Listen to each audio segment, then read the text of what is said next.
From the wild hills of Gilead, where the wind howls over rugged stones and the air smells of untamed earth, came a figure who would shake the very soul of a nation.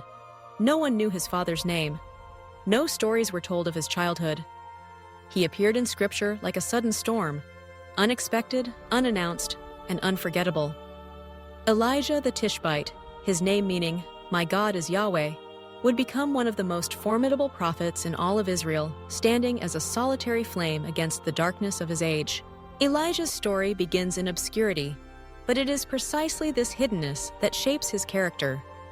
He is not a man of royal courts or scholarly pedigree, but a son of the wilderness. The Gilead he calls home is a land of jagged hills and lonely paths, a place where survival depends on resilience. It is here, in the silence and solitude, that Elijah learns to listen, not just to the sounds of nature, but to the still, small voice of God. In a time when Israel had forgotten her covenant, when the throne of Ahab and the influence of Queen Jezebel ushered in an era of corruption and idolatry, Elijah steps onto the stage. Without preamble, he confronts the most powerful man in the land. "As the Lord lives, before whom I stand, there shall be neither dew nor rain these years, except by my word." With those words, he locks the heavens, striking at the heart of Baal worship, the god who was supposed to command the rain and the storm. In a single moment, Elijah becomes a fugitive, the enemy of the crown, and the embodiment of divine defiance. But even prophets must eat. Driven into hiding by the threat of death, Elijah finds himself by the brook Chariot. There, the miracles begin, not with shouts or spectacle, but in the quiet faithfulness of ravens that bring him bread and meat each morning and evening. When the brook dries up, he is sent to Zarephath, to a widow gathering sticks for her last meal. In a land ravaged by drought, Elijah asks her to share what little she has, promising that her flour and oil will not run out. She believes, and day after day, her jars are miraculously replenished.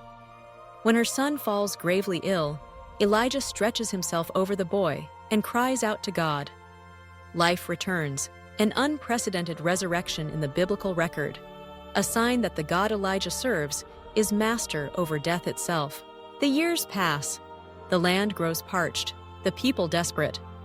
And then, at God's command, Elijah emerges from the shadows to orchestrate one of history's most dramatic confrontations. On the heights of Mount Carmel, he summons Ahab, the prophets of Baal, and all the people of Israel. The challenge is simple. Whichever God answers by fire, let him be God. The prophets of Baal dance, shout, and gash themselves from morning till afternoon, but the heavens remain silent. Then Elijah, alone, rebuilds the ancient altar, drenches the sacrifice with water, and prays. Fire falls, consuming everything. The people fall on their faces, confessing, "The Lord, He is God." The prophets of Baal are executed. Rain returns to the land, and Elijah's victory seems complete. Yet, triumph is fleeting.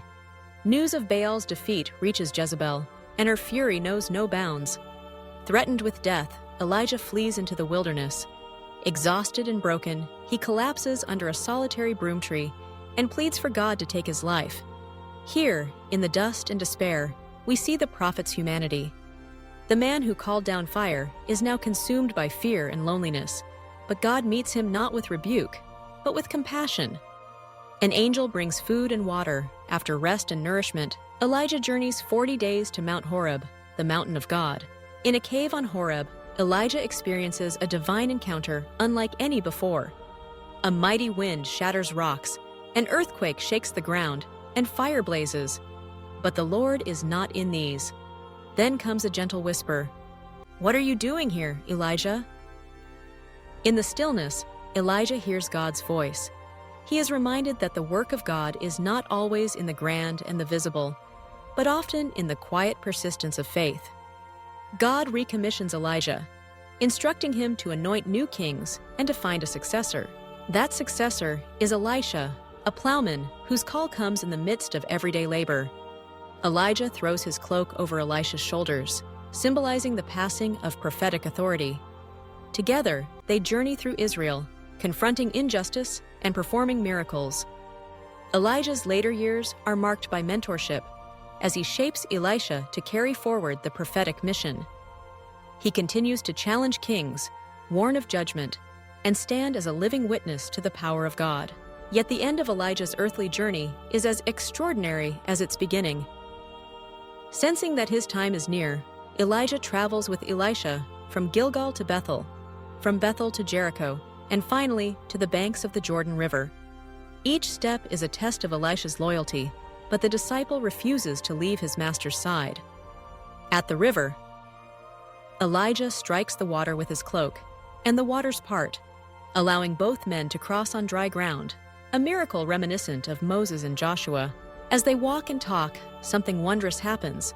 A chariot of fire and horses of fire appear, separating the two men. In a whirlwind, Elijah is swept up into heaven, his cloak falling to Elisha, who cries out in grief and awe. Elijah does not die as other men do. He is taken alive, a rare honor paralleled only by Enoch in all of Scripture. His exit is a divine affirmation, a sign that his life and ministry were pleasing to God. Yet Elijah's story echoes far beyond his own era. Centuries later, he stands with Moses on the Mount of Transfiguration, speaking with Jesus on the eve of his sacrifice. In Jewish tradition, he is the herald of the Messiah, the one whose return will signal the dawn of redemption. At every Passover, a cup is poured for Elijah, and a door is left open, in hope of his coming.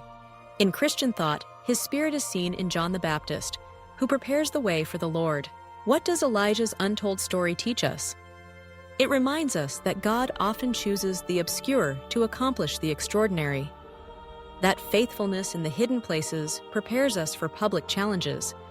That God provides in ways we do not expect, through ravens, widows, and gentle whispers.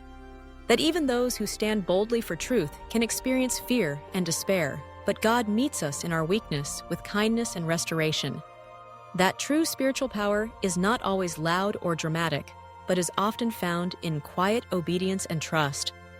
That legacy matters, and the greatest leaders prepare others to continue the work. And finally, that life with God is a journey from obscurity to glory, from earth to heaven, where the story does not end with death, but with hope everlasting. The life of Elijah is a tapestry of miracles and mysteries, of fire and silence, of faith and frailty. He stands as a bridge between heaven and earth, a prophet whose story continues to inspire all who seek to walk with God, no matter how humble their beginnings. In the end, his message endures. The Lord, He is God. And in that truth, every generation finds courage to stand, to hope, and to believe.